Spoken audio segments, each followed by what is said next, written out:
अब हमारे पास है क्वेश्चन नंबर 4। क्वेश्चन नंबर 4 क्या है, अगर हमारे पास a बराबर हो 5,6 के और b बराबर हो 1,2,3 के, then find 3 relations in a cross b। सवाल क्या है कि 3 रिलेशंस मालूम करनी। सबसे पहले रिलेशन क्या होता है, a subset of Cartesian product. जो कार्टेशियन प्रोडक्ट होता है उसका सबसेट होता है। कार्टेशियन जो प्रोडक्ट होता है उसका क्या होता है, सबसेट। उसके जितने भी सबसेट बनेंगे उसको उस सेट की रिलेशन कहा जाता है। इसका मतलब यह है कि अगर आपके पास ए क्रॉस बी की रिलेशन का है तो आपने ए क्रॉस बी मालूम करना है और इसके कोई भी 3 सबसेट आपने लिखने। तो सबसे पहले मैं क्या करता हूँ, ए क्रॉस बी मालूम करता हूँ। ए हमारे पास है 5,6 क्रॉस बी हमारे पास है 1, 2 एंड 3। अब देखें 5 को मल्टीप्लाई करेंगे इस पूरे सेट के साथ तो रिजल्ट क्या आ जाएगा, 5,1, 5,2 एंड 5,3। उसके बाद 6,1, 6,2 और 6,3। ये हमारे पास क्या आ गया, ए क्रॉस बी। अब इसके जितने भी सबसेट बनेंगे वो इसकी रिलेशंस होंगी। तो मैं पहली रिलेशन क्या लिखता हूँ, इसके जितने भी सबसेट बनेंगे उसके मैं 3 सबसेट लिखता हूँ। उसके मैं क्या लिखता हूँ, 3 सबसेट। लेट्स से पहला मैं जो सबसेट लिखता हूँ वो क्या लिखता हूँ, एक एलिमेंट लिखता हूँ 5,1 और दूसरी रिलेशन में लिखता हूँ दूसरा एलिमेंट जो है 5,2 और तीसरी रिलेशन के अंदर मैं एलिमेंट लिखता हूँ 5,3। तो इसका मतलब ये है कि इसकी जितनी भी रिलेशन थी उसमें से 3 रिलेशन ये होंगी, उसमें से 3 रिलेशन ये होंगी। तो ये इस सवाल का क्या है, जवाब। ये क्या है इस सवाल का जवाब। अब हम मूव करते हैं इसके सेकंड पार्ट की तरफ। सेकंड पार्ट हमारे पास क्या है, 4 रिलेशंस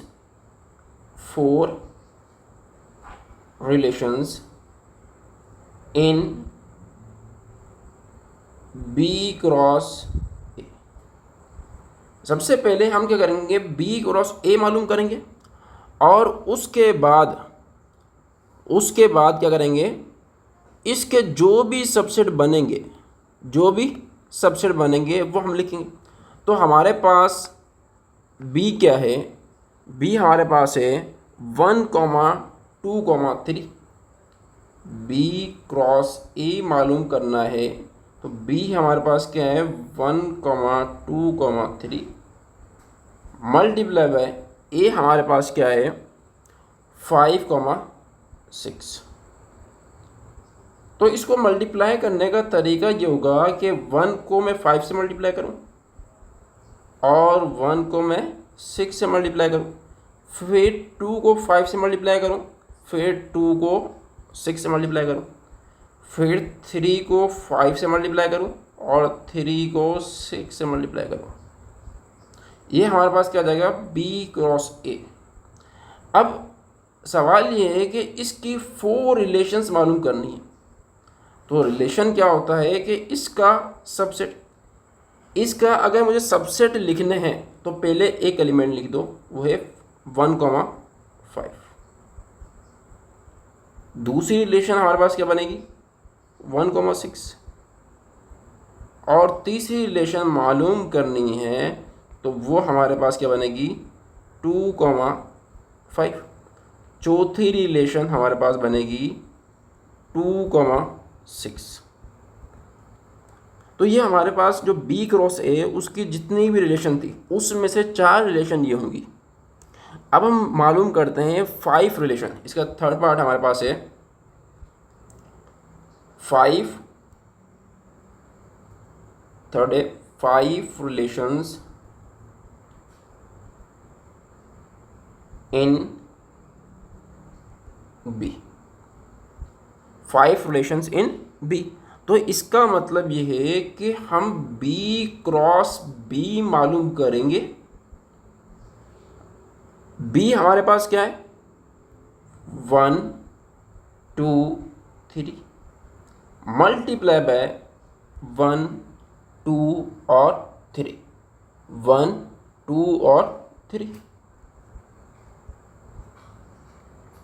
अब देखिए 1 को 1 से मल्टीप्लाई करेंगे और 1 को 2 से, फिर 1 को 3 से, ये हमारे पास क्या है 2। उसके बाद 2 को 1 से मल्टीप्लाई करेंगे, 2 को 2 से और 2 को 3 से। उसके बाद 3 को 1 से, 3 को 2 से एंड 3 को 3 से। ये हमारे पास क्या आ गया, B क्रॉस B। ये हमारे पास क्या आ गया, B क्रॉस B। अब देखिए इसके जो सबसेट्स हैं उसके कोई भी 5 सबसेट आप लिख दो। वो कौन से लिख रहा हूँ मैं क्या करता हूँ, इसके जो एलिमेंट्स है, इसके क्या है जो एलिमेंट्स है वो लिख देता हूँ। पहला एलिमेंट हमारे पास क्या बन रहा है, R1 इक्वल टू 1 क्रॉस 1। दूसरा मैं ले रहा हूँ रिलेशन जो इसका दूसरा एलिमेंट है, और तीसरी रिलेशन में ले रहा हूँ 1,3, और चौथी रिलेशन जो है वो है 2,1। अब देखें इसकी जो 4 रिलेशंस हमने मालूम करनी थी, 5 रिलेशन, तो 5वां लिख दो आप। 5वां क्या है 2,2। तो हमारे पास R5 जो है वो क्या आ जाएगा 2,2। ये इसकी 5 रिलेशंस हमने मालूम करनी थी, वो हमने मालूम कर ली। अब हमारे पास है 4 पार्ट हमारे पास क्या है, ऑल रिलेशंस इन ए। 4 हमारे पास क्या है, ऑल रिलेशंस इन ए। जितनी भी रिलेशंस बनेंगी ए के अंदर वो मालूम करनी है। तो सबसे पहले ए हमारे पास हम क्या करेंगे, ए क्रॉस ए मालूम करेंगे। ए हमारे पास है 5,6, तो 5,6 से मल्टीप्लाई करेंगे। इसका तरीका क्या है कि 5 को 5 से मल्टीप्लाई करेंगे और 5 को 6 से, तो रिजल्ट क्या आएगा 5,5, 5,6, 6,5 एंड 6,6। ये हमारे पास क्या आ गया, ए क्रॉस ए।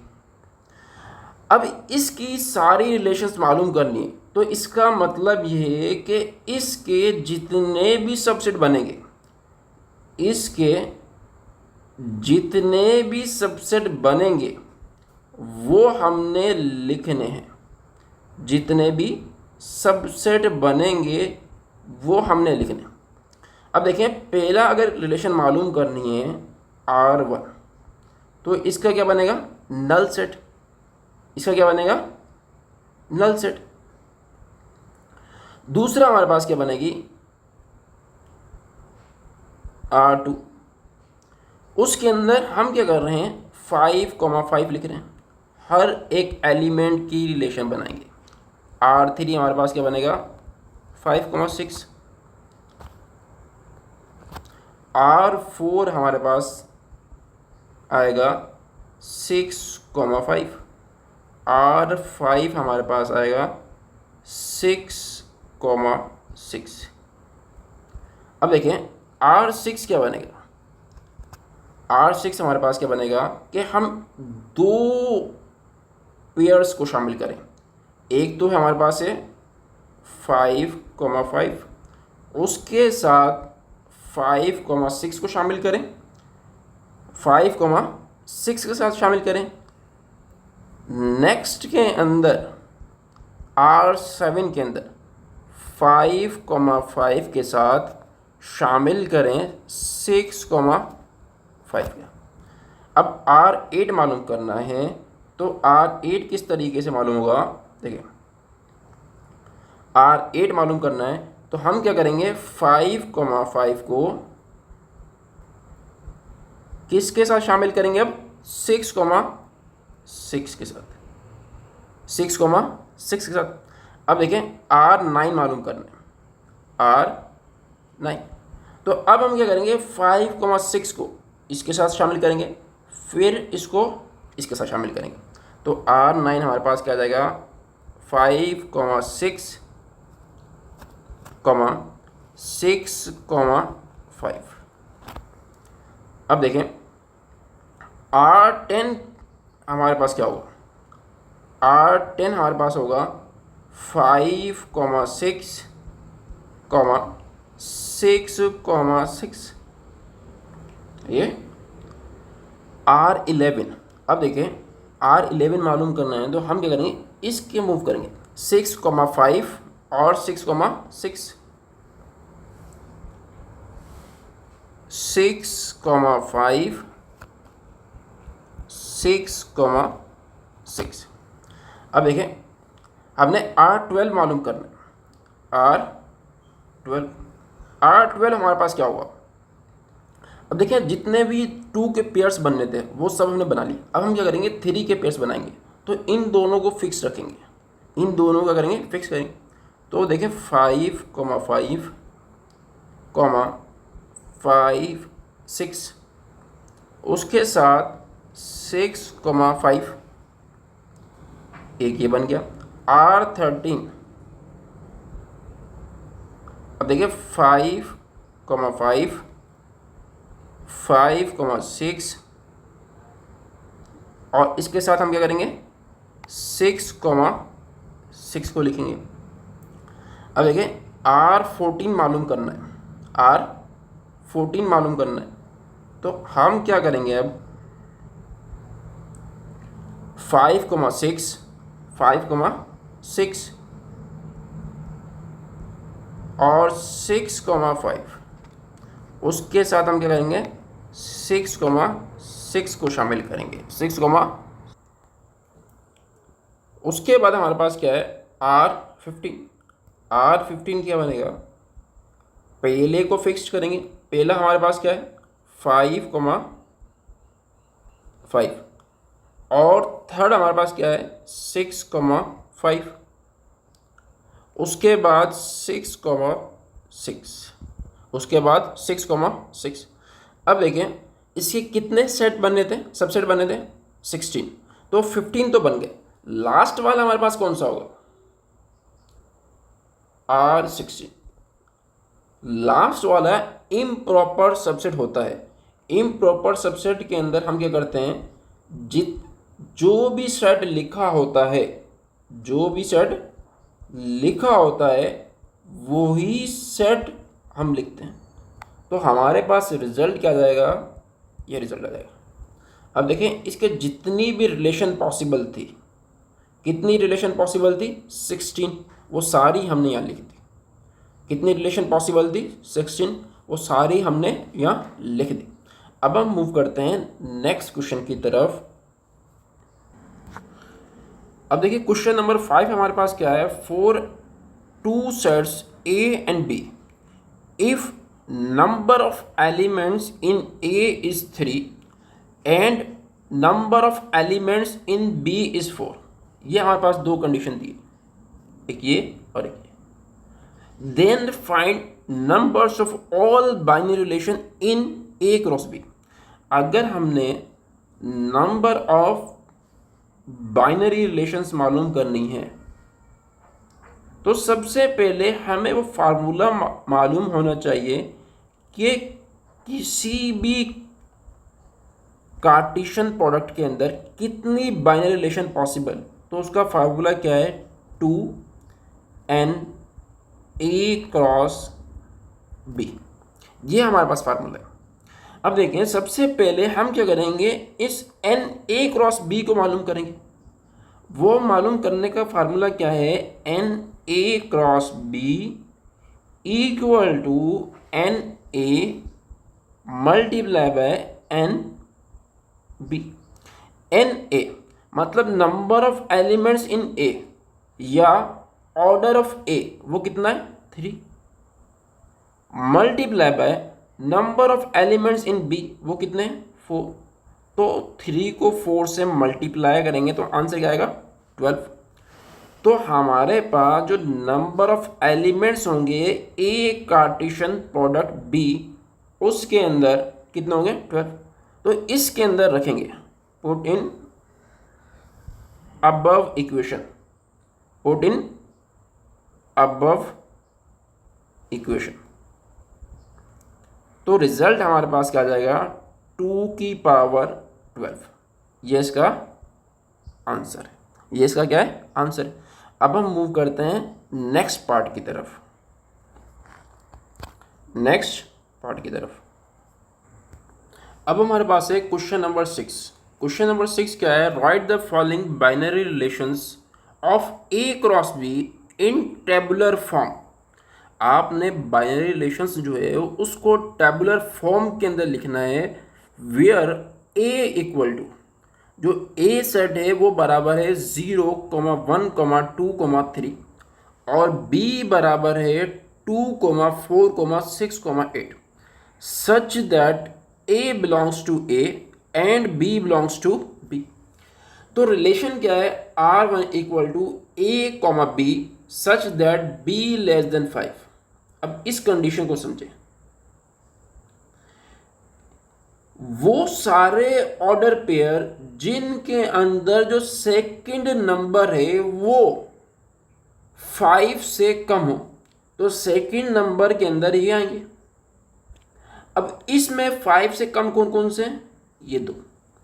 तो इसका मतलब ये है कि इस सेट ए को इन 2 एलिमेंट से मल्टीप्लाई करना है। तो रिजल्ट हमारे पास क्या जाएगा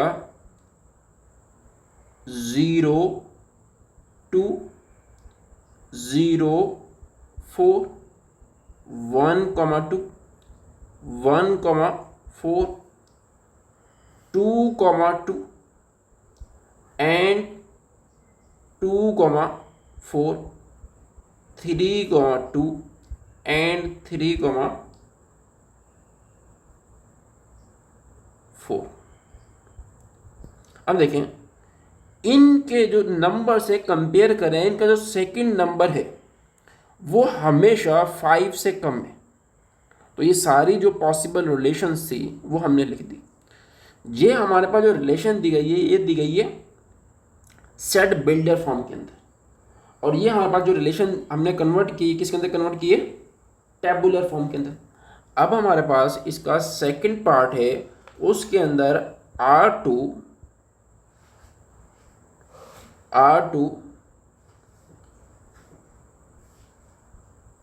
equal to A B such that A plus B equal to 9। ए से 2 नंबर्स जिनका सम जो है 9 हो, तो ऊपर वाले नंबर्स में ऑब्जर्व करो। एक तो हमारे पास मिलता है 8 और 1, दूसरा हमें मिलता है 3 और 6। तो मैं लिख सकता हूँ R2 इक्वल टू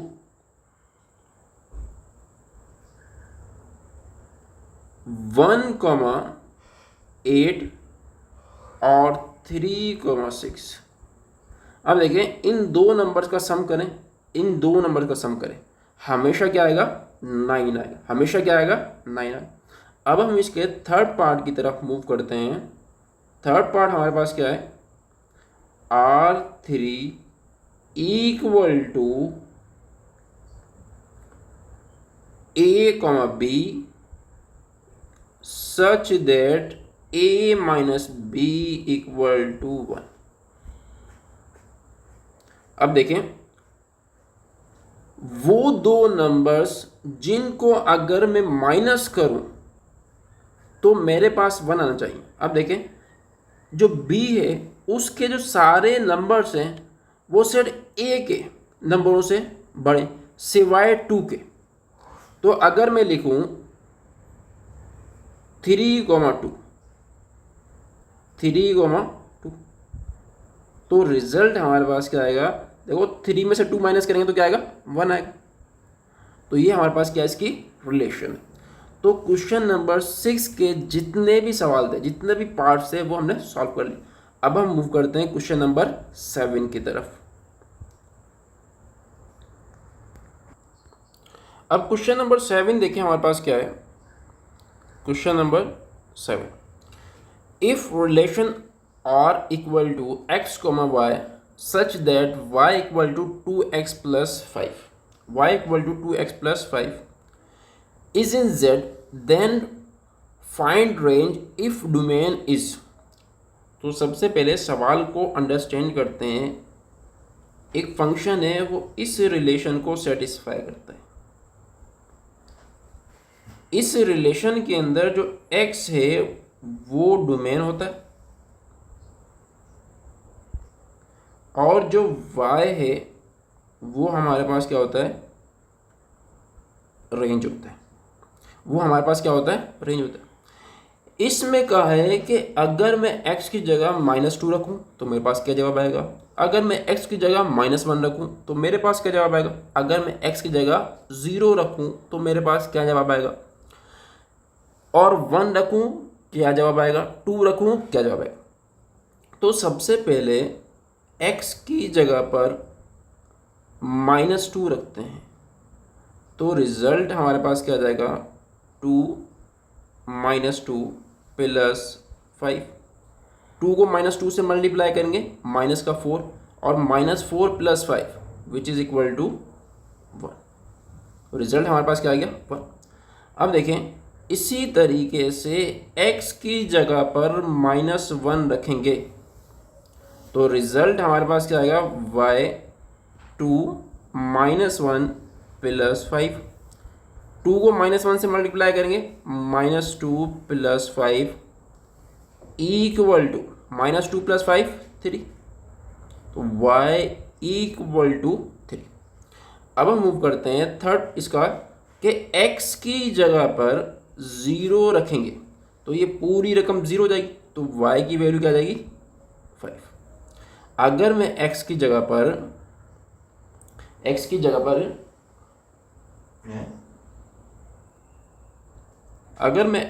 पर 1 रखूं तो मेरे पास आंसर क्या आएगा, y इक्वल टू 1 प्लस 5।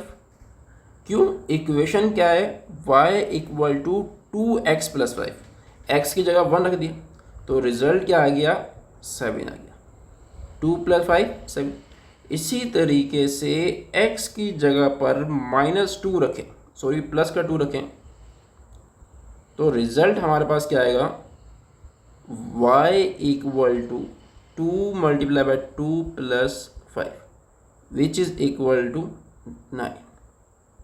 तो ये हमारे पास क्या आ गई, y की 5 वैल्यूज आ गई। इन 5 को हम क्या बोलते हैं, रेंज, जिसको हम एक सेट के अंदर इनक्लोज्ड करेंगे 1 3 5 7 9। ये इसका जवाब है। ठीक है, सवाल क्या था, find range if domain is. अगर डोमेन ये है तो इसकी रेंज मालूम करो। अब इसका सेकंड पार्ट है, सेकंड पार्ट देखें क्या है, find domain, find domain if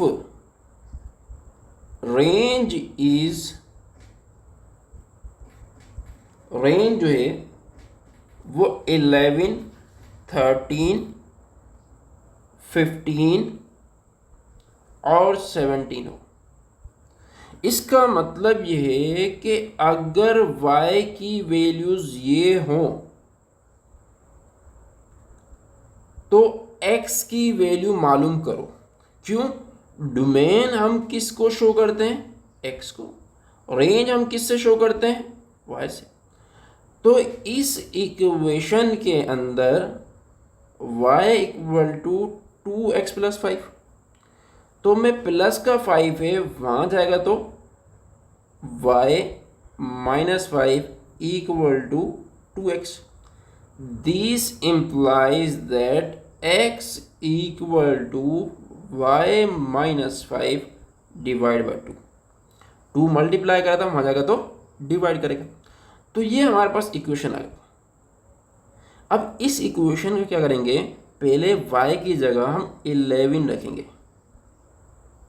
अब देखें y की जगह 11 रखेंगे, 11 minus 5, 11 minus 5 divide by 2, 6 divide by 2 which is equal to 3। अब देखें दूसरा हमने क्या रखना है 30, x equal to 13 minus 5 divide by 2 equal to 13 minus 5 8 divide by 2 equal to 4। इसी तरीके से बाकी जो दो वैल्यूज़ हैं y की जगह 15 रखें। अब देखें तो रिजल्ट क्या आएगा 15 minus 5 divide by 2, 15 minus 5 10 divide by 2 equal to 5। तो x की जगह हमारे पास आंसर क्या आएगा 5। अब देखें y की जगह अगर हम 17 रखें तो x हमारे पास क्या आएगा 17 माइनस 5 डिवाइड बाई 2, 17 माइनस 5 12, 12 को 2 से डिवाइड करेंगे तो जवाब क्या आएगा 6। जवाब क्या आएगा 6। तो हमारे पास इस गिवन कंडीशन पर जो डोमेन होगी, डोमेन का मतलब क्या है, जो सेट है जिसके अंदर x की वैल्यूज़ लिखें, पहली 3 है, दूसरी 4 है और तीसरी 5 है और लास्ट हमारे पास 6 है। लास्ट हमारे पास क्या है 6 है। तो जवाब हमारे पास क्या आ गया 3, 4, 5, 6। ये इसका जवाब है।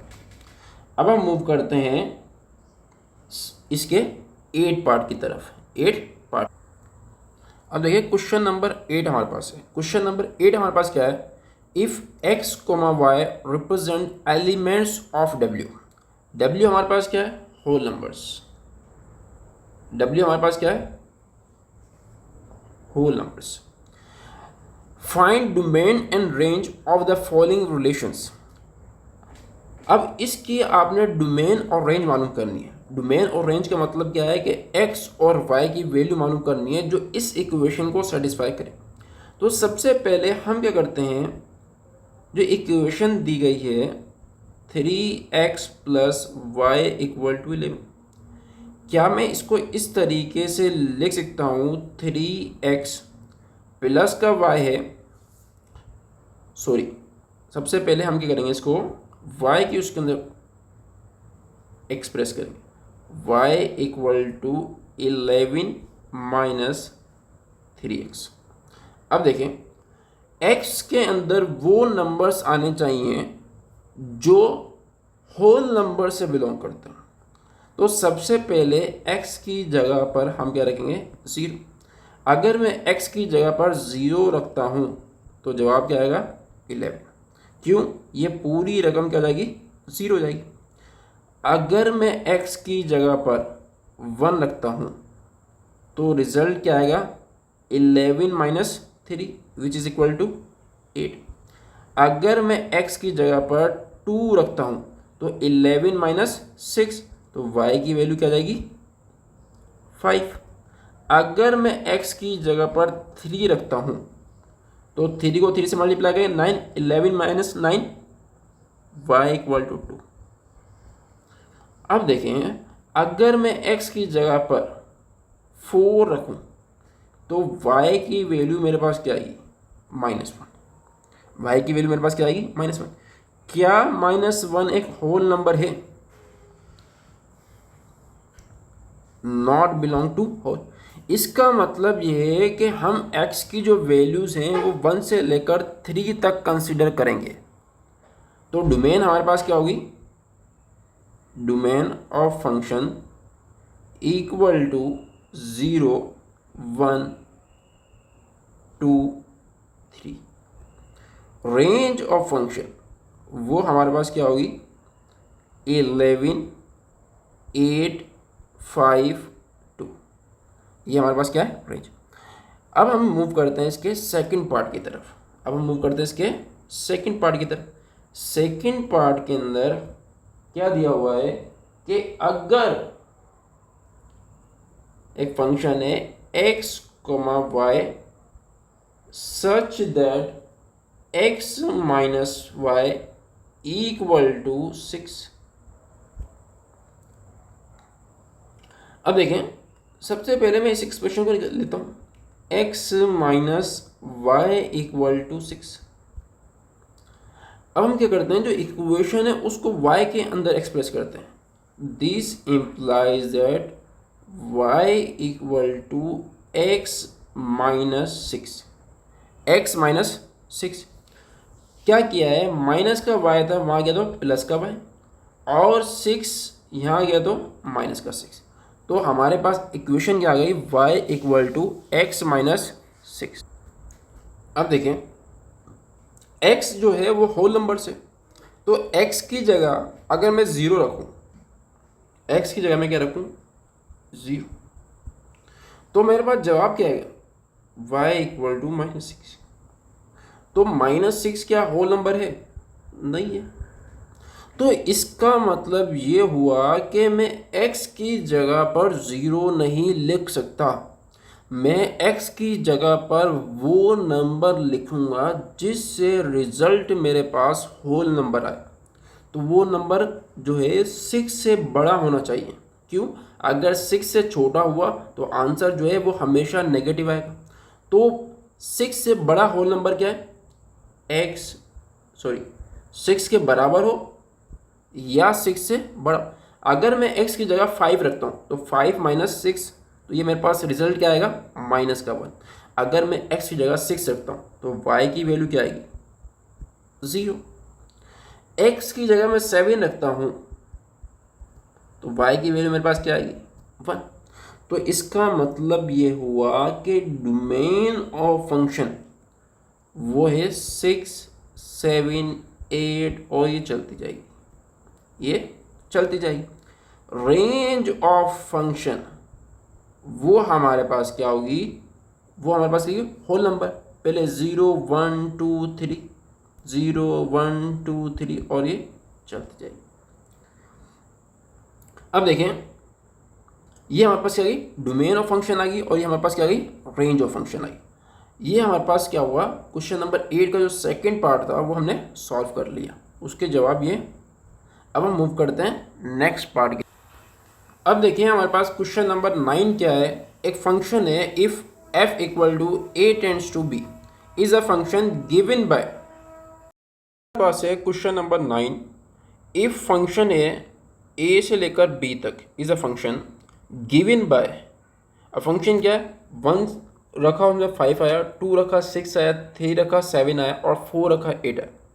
Where a equal to 1 2 3 4 and b equal to n। Condition क्या है कि b बराबर है n। Then right its domain, codomain and range. तो सबसे पहले इसके अंदर मालूम क्या करना है कि इसकी डोमेन क्या है, दूसरा इसकी को डोमेन क्या है, तीसरा इसकी रेंज क्या है। ये 3 चीज़ें मालूम करनी। तो कोई भी फंक्शन अगर लिखा हुआ है a टेंड्स टू b, तो a रिप्रेजेंट करता है डोमेन को और b रिप्रेजेंट करता है को डोमेन को। तो डोमेन हमारे पास क्या है a, तो a के अंदर एलिमेंट कौन से हैं 1 2 3 4। तो हम क्या लिखेंगे 1 2 3 4। को डोमेन यहाँ क्या है b, और b हमें क्या दिया हुआ नेचुरल नंबर, तो को डोमेन हमारे पास क्या होगी नेचुरल नंबर। रेंज क्या है, रेंज हमारे पास क्या है, जो सेकंड वैल्यूज आई वो कौन सी है 5 6 7 और 8। इन सारी वैल्यूज़ का अगर हम एक सेट बना लें उसको हम क्या कहेंगे, रेंज। तो यहाँ देखें डोमेन हमारे पास क्या है, ए हमारे पास क्या है, एक सेट है 1 2 3 और 4। कोडोमेन हमारे पास क्या है, बी किसको रिप्रेजेंट करता है, नेचुरल नंबर्स को। रेंज क्या है, 5 5 6 7 और 8। अब देखें उसके बाद क्या बोला है, also right the values of function 2 and 4। वो कौन सी वैल्यूज आएगी अगर हम 2 रखें तो और 4 रखें तो। ये देखें अगर मैंने 2 रखा तो मेरे पास जवाब क्या है 6 और 4 रखा तो जवाब मेरे पास क्या है 8। तो इसका मतलब ये हुआ कि F2 बराबर है F2 बराबर है 6 के और F4 बराबर है 8 के। ये हमारे पास इसका क्या हो गया, आंसर हो गया। इससे इस सेट से हमें पता चलता है जो पहले वाला नंबर है वो वैल्यूज़ हमने रखी हैं और जो दूसरे वाला नंबर है वो वैल्यूज़ हमने हासिल की। F2 2 हमने रखा और आंसर क्या आएगा 6, 4 हमने रखा तो आंसर क्या आएगा 8। तो ये हमारे पास क्या था, क्वेश्चन नंबर 9। अब हम मूव करते हैं नेक्स्ट क्वेश्चन।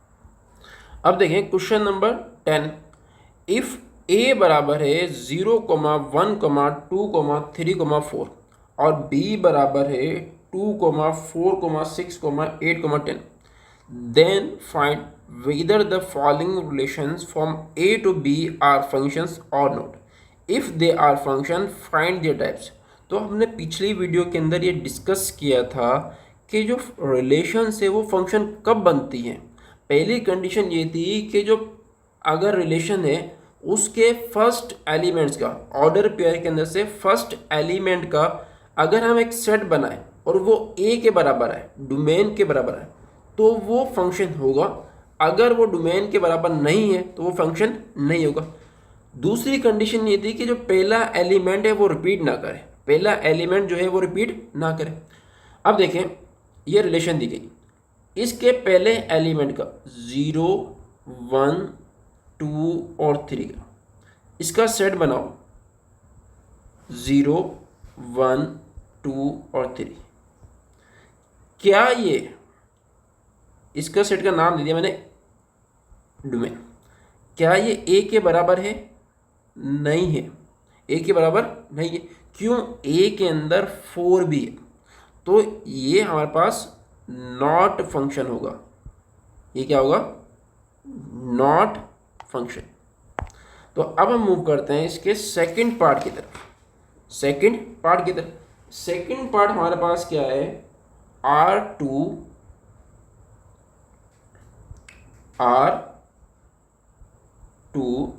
इक्वल टू 0, 10 और 1, 8, 2, 6, 2, 4, 3, 4 एंड 4, 2।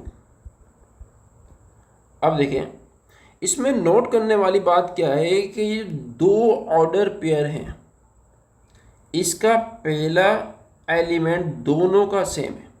तो कोई भी ऐसी रिलेशन जिसके अंदर 2 ऑर्डर पेयर के फर्स्ट एलिमेंट सेम है, 2 ऑर्डर पेयर के फर्स्ट एलिमेंट सेम है, तो उसको हम फंक्शन नहीं कहते, उसको हम फंक्शन नहीं कहते।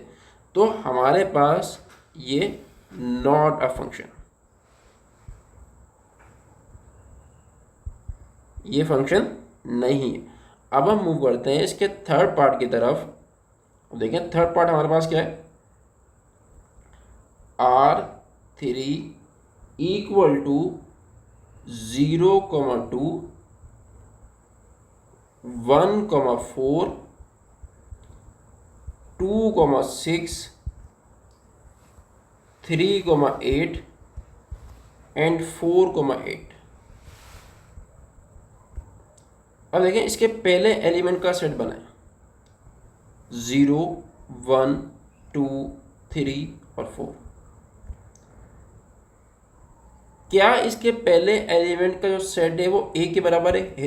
तो इसका मतलब क्या है, ये फंक्शन, ये हमारे पास क्या है, function, it is a function, it is a function. जो दी गई रिलेशन है वो फंक्शन को रिप्रेजेंट करती है। अब हमने ये बताना है कि इसकी टाइप कौन सी। अगर इसकी टाइप देखनी है तो हम क्या करेंगे, इसके सेकंड एलिमेंट देखेंगे, वो क्या है, 2 4 6 और 8, 2 4 6 और 8। अब इसकी जो सेकंड एलिमेंट है, क्या वो सबसेट है बी का या बी के बराबर है? देखें बी हमारे पास क्या है, 2 4 6 8 और 10। यहाँ पर क्या है, 2 4 6 और 8, ये सबसेट है बी का। तो इसका मतलब ये है कि इसकी रेंज अगर सबसेट आ जाए बी के तो ये हमारे पास इनटू फंक्शन होता है। अगर ये बराबर आ जाती तो ऑन टू फंक्शन होता। अगर ये छोटी है मतलब सबसेट है तो ये इनटू फंक्शन है। ये हमारे पास क्या है, इनटू फंक्शन। अब हम मूव करते हैं R4 की तरफ, इसके फोर्थ पार्ट की तरफ। तो फोर्थ पार्ट हमारे पास है R4 इक्वल टू 0, 2 1, 2 2, 2 3, 2 एंड 4, 8, 4, 8। अब देखें इसके पहले एलिमेंट का सेट बनाएं, वो क्या आएगा, 0 1 2 3 4। क्या ये ए के बराबर है? जी ए के बराबर है बिल्कुल। तो इसका मतलब ये है इट इज़ अ फंक्शन। ये क्या है, एक फंक्शन है। क्या है, एक फंक्शन को रिप्रेजेंट करता है। अब हमने ये बताना है कि इसकी टाइप्स कौन सी, कौन सी टाइप को रिप्रेजेंट करता है। तो इसके सेकंड एलिमेंट को देखें, तो सेकंड एलिमेंट के अंदर हमारे पास क्या है, 2 और 8, 2 और 8। अगेन ये क्या है, सबसेट है बी का। तो इसका मतलब क्या हुआ, ये इनटू फंक्शन हुआ। ये कौन सा फंक्शन हुआ, इनटू फंक्शन हुआ। अब देखिए नेक्स्ट हमारे पास है, लास्ट हमारे पास इस क्वेश्चन का फिफ्थ, R5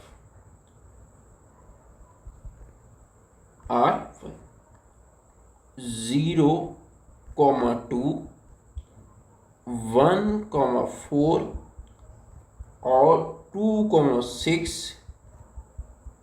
3, 8 एंड 4, 10, 4, 10। अब देखें पहले एलिमेंट का, ऑर्डर पेयर के पहले एलिमेंट का सेट बनाए तो हमारे पास क्या आएगा, 0 1 2 3 और 4। अब देखें ये जो डोमेन ऑफ फंक्शन है, क्या ये ए के बराबर है? Yes, it is equal to a. It means it is a function, it is a function.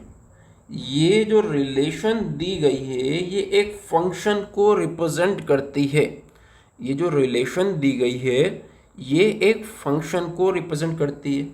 अब देखें इसके सेकंड एलिमेंट के 2 4 6 8 और 10, उसका अगर मैं सेट बनाऊं तो ये बराबर है बी के। ये बराबर है किसके, बी के। तो अगर रेंज जो है वो बराबर आ जाए बी के तो उसको हम क्या कहते हैं, ऑन टू फंक्शन। उसको हम क्या बोलते हैं, ऑन टू फंक्शन। अगर वो बराबर ना आए तो उसको हम क्या बोलते हैं, इनटू फंक्शन, उसको हम क्या बोलते हैं, इनटू फंक्शन, उसको हम क्या बोलते हैं, इनटू फंक्शन। अब हम मूव करते हैं नेक्स्ट क्वेश्चन की तरफ। अब देखिए क्वेश्चन नंबर 11 हमारे पास क्या है, which of the following is 1-to-1 function और 1-to-1 कॉरेस्पोंडेंस। 1-to-1 कॉरेस्पोंडेंस का मतलब क्या है, बाइजेक्टिव फंक्शन। ऐसे कौन से फंक्शन है जो 1-to-1 हो और बाइजेक्टिव फंक्शन हो, या नीदर ऑफ देम, मतलब ऐसे कौन से फंक्शन है वो फंक्शन ही नहीं है। तो सबसे पहले कंडीशन क्या दी गई, कंडीशन ये दी गई है कि 0 जो है वो 4 के साथ पेयर है, और 1 जो है वो 6 के साथ, और 2 जो है वो 7 के साथ। तो सबसे पहले आपने इस चीज़ को अंडरस्टैंड करना है कि अगर सेट ए के, इसको ए नाम दे दे, इसको, इसके सारे जो एलिमेंट्स है वो रिलेट करें तो वो फंक्शन होता है, अगर सारे एलिमेंट्स रिलेट ना करें तो वो फंक्शन नहीं होता। अब आपने ये बताना है कि 1-to-1 फंक्शन कौन सा होता है, अगर जो है बी के जो एलिमेंट्स है वो ए के साथ रिलेट कर रहे हैं तो वो क्या है, 1-to-1 है। दूसरा, अगर बी के सारे जो एलिमेंट्स हैं, सारे जो एलिमेंट्स हैं वो रिलेट कर रहे हैं तो वो हमारे पास क्या होता है, ऑन टू फंक्शन। और ऐसा फंक्शन जो ऑन टू भी हो और 1-to-1 भी हो उसको बाइजेक्टिव फंक्शन कहा जाता है। ऐसा फंक्शन जो 1-to-1 भी हो और ऑन टू भी हो उसको बाइजेक्टिव फंक्शन कहा जाता है। अब देखें, क्या ये हमारे पास ऑन टू फंक्शन है, जी बिल्कुल, क्योंकि इसके जो एलिमेंट है बी के, देखें वो 0 के साथ रिलेट कर रहे हैं, 6 1 के साथ कर रहा है, 7 जो है 2 के साथ। बी का जो कोई भी एक एलिमेंट जो है वो एक ही के साथ रिलेट करे, अगर वो एक से ज़्यादा के साथ रिलेट करेगा, एक से ज़्यादा के साथ रिलेट करेगा तो वो 1-to-1 फंक्शन नहीं होगा। तो ये हमारे पास क्या है, 1-to-1 फंक्शन है। ये हमारे पास क्या है, 1-to-1।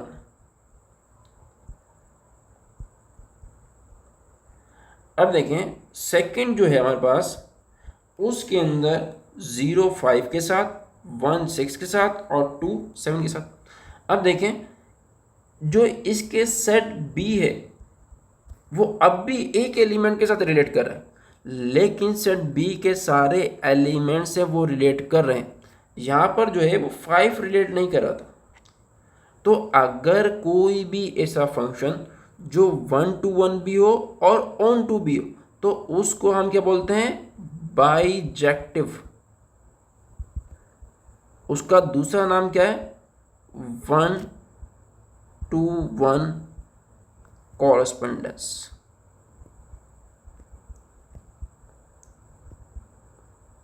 ये अब हम मूव करते हैं इसके थर्ड पार्ट की तरफ। थर्ड पार्ट हमारे पास क्या है, ये। अब देखें 0 रिलेट कर रहा है 5 के साथ और 1 रिलेट कर रहा है 6 के साथ, 6 रिलेट कर रहा है 2 के साथ, ए बी। अब इसमें नोट करने वाली बात क्या है, इसमें नोट करने वाली बात ये है कि हमारे पास जो 5 है वो 1 के साथ रिलेट कर रहा है, 6 जो है वो 2 के साथ रिलेट कर रहा है, 1 के साथ और 2 के साथ। तो ये 1-to-1 फंक्शन नहीं है, ये 1-to-1 फंक्शन नहीं। क्या ये ऑन टू है, नहीं, ऑन टू भी नहीं। तो इसका मतलब ये है कि ये नीदर है, जो neither 1-to-1, neither 1-to-1 nor bijective. ना ही ये 1-to-1 है और ना ही बाइजेक्टिव। अब हम मूव करते हैं नेक्स्ट क्वेश्चन की। अब देखें क्वेश्चन नंबर 12 हमारे पास। क्वेश्चन नंबर 12 क्या है, एक सेट है इफ़ P इक्वल टू ए से, जिसके अंदर एलिमेंट्स हैं A, B, C, और Q जो है उसके अंदर एलिमेंट्स हैं X, Y, Z, और R के अंदर एलिमेंट है P, Q, R, S। Then find a function from P into Q। अब कंडीशन देखें, P इंटू Q। इंटू का मतलब ये है कि Q का कुछ एलिमेंट्स जो है, Q के कुछ एलिमेंट्स या एक एलिमेंट्स जो है वो रिलेट ना करें। तो सबसे पहले हम क्या कर रहे हैं, डायग्राम बना रहे हैं।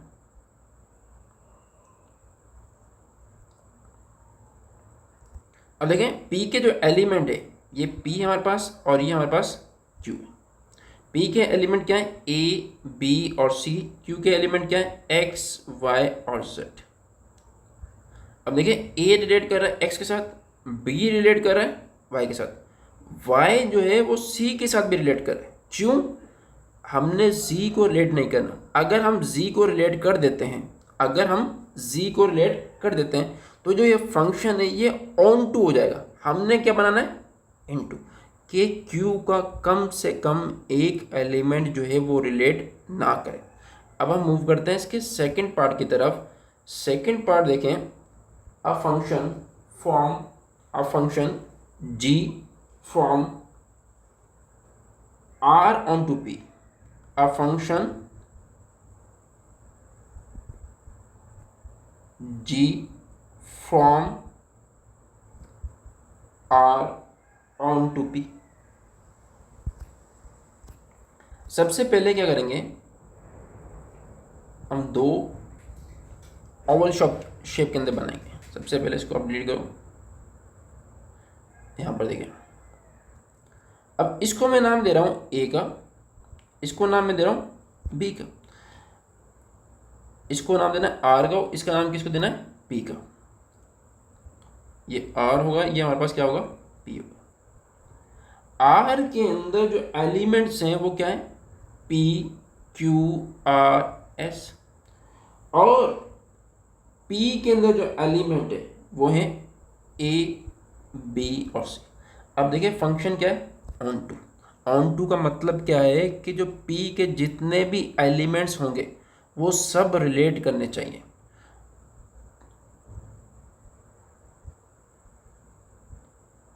और देखिए, क्या पी के सारे एलिमेंट्स रिलेट कर रहे हैं, जी हाँ बिल्कुल कर रहे हैं।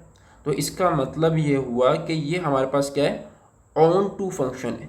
ऐसा फंक्शन है जिसके अंदर सेकंड सेट के सारे एलिमेंट्स रिलेट कर रहे हैं, सेकंड सेट के सारे एलिमेंट्स रिलेट कर। अब हम मूव करते हैं नेक्स्ट पार्ट। अब थर्ड पार्ट हमारे पास क्या है, a function H, a function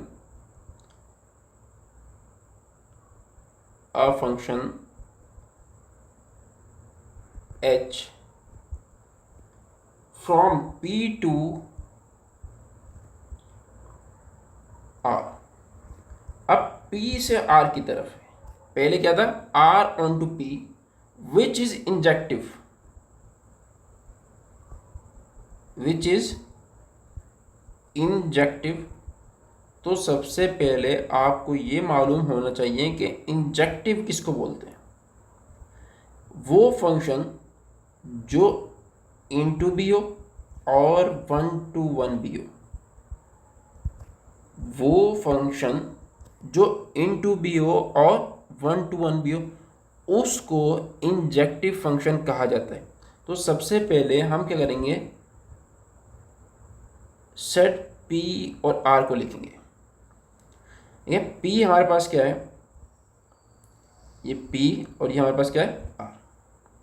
P के अंदर हमारे पास एलिमेंट क्या है, ए बी और सी, और आर के अंदर हमारे पास एलिमेंट क्या है, पी क्यू आर और एस।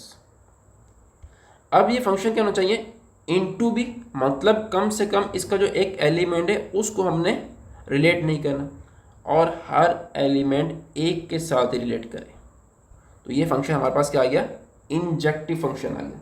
ये हमारे पास कौन सा फंक्शन आ गया, इंजेक्टिव। अब हम मूव करते हैं इसके फोर्थ और लास्ट पार्ट की तरफ। तो फोर्थ पार्ट हमारे पास क्या है, a function k, a function k from Q to P, from Q to P which is bijective, which is bijective. Bijective function कौन से होते हैं, वो फंक्शन जो ऑन टू बी हो और 1 to 1 भी हो, उसको हम बाइजेक्टिव फंक्शन कहते हैं। उसको हम क्या बोलते हैं, बाइजेक्टिव फंक्शन। जो ऑन टू भी हो और 1 to 1 भी हो, क्या हो, 1 to 1। तो सबसे पहले हम क्या करते हैं, सेट बनाते हैं। अब देखें, पहले सेट के अंदर पहला सेट हमारे पास क्या है, Q, और दूसरा सेट हमारे पास क्या है, P। Q के अंदर जो एलिमेंट्स हैं वो हैं X, Y और Z, और P के अंदर जो एलिमेंट है वो हैं A, B और C। अब देखें, X A के साथ, Y B के साथ और Z C के साथ। तो अब देखें, ऑन टू का मतलब क्या है कि सेकंड सेट के सारे एलिमेंट्स सिलेक्ट करें। 1 to 1 का मतलब क्या है कि सेकंड सेट के हर एलिमेंट एक के साथ ही रिलेट करें, हर एलिमेंट जो है वो एक के साथ ही रिलेट करें। तो क्या A जो है वो X के साथ रिलेट कर रहा है 1 के साथ, B Y के साथ 1 के साथ, C Z के साथ 1 के साथ। तो इसका मतलब ये हुआ कि जो गिवन फंक्शन है जो हमने बनाया ये क्या है, एक बाइजेक्टिव फंक्शन को रिप्रेजेंट करता है। तो हमने एक्सरसाइज 17.5 के जितने भी क्वेश्चन थे वो सब हमने सॉल्व कर लिए। अब हम नेक्स्ट वीडियो के अंदर इसकी जो रिव्यू एक्सरसाइज है वो सॉल्व करेंगे।